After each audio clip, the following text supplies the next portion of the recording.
Now, President Trump is taking a victory lap after putting pressure on European allies to increase their defense spending. The agreement from all 32 European leaders will boost their military and security contributions to 5%. That's up from 2% of their budgets by 2035. So let's go back to Max Bergmann, director of the Europe, Russia and Eurasia program at the Center for Strategic and International Studies. Max, thank you for joining us. Can you hear me now? I can. Oh, Sorry perfect. about before. No worries at all. Thank you so much for your time. So what does this NATO agreement on military spending, in your expertise, what does it mean for the United States? Well, frankly, I'm not sure it means that much. This commitment is rather extravagant. I think it's a very transparent effort by the Europeans to appease President Trump. There had been a lot of focus on Europeans increasing defense spending to 2%, which most countries did by the last NATO summit that was held here in Washington last year.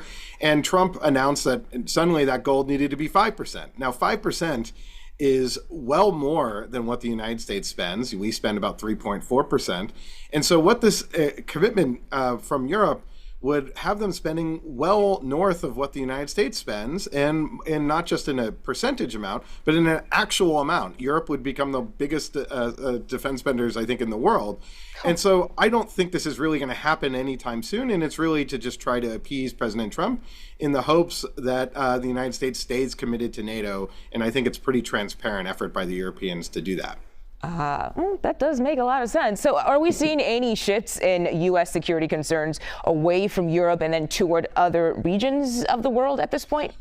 Well, yes, and I think part of the dilemma here for Europe is by agreeing to such a huge increase in defense spending, even if they have sort of a 10-year window to do that, it may be justification for the United States to pull forces out of Europe. And that is something the Pentagon is currently planning on doing. And when you see the United States striking Iran, increasingly focused on China, there's a real effort here in the Trump administration to pull American forces out of Europe.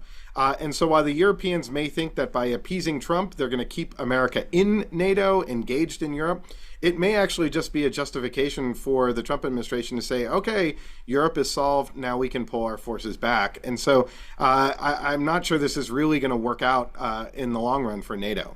And Max, that falls in line with my next question for you here, because the war in Ukraine is another key focus, obviously, at the summit. President Trump met with President Volodymyr Zelensky at the summit, and Trump now says he will speak to Vladimir Putin about the war.